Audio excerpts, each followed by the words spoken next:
এই দেখছত নে কিতা মেলাত গিয়া কি কাম করুম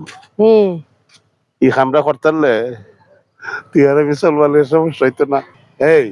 কাজ কিন্তু টামায় করিস। আচ্ছা তুমি তোমার চিন্তা করো আমি আমার চিন্তা করি তুমি বাচ্চা যাইবা আচ্ছা চাচা টিয়া গন্তা হতাছ না দে আমি গন্যা দে আমি গন্যা দে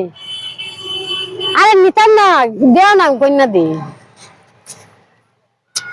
হাই রে চাচা কি একটা বেড়া বেড়া লাগাইলা ওই গো চাচা আমার তুমি একটা টাইম দাও আমার একটা বেদনা হইতাছে ইস তুমি আমার একটা দশটা যখন মাছ ডাক দিল বুইয়া দেখছত নি তোর কাছে কেন আনছি যা আজকে দেখামু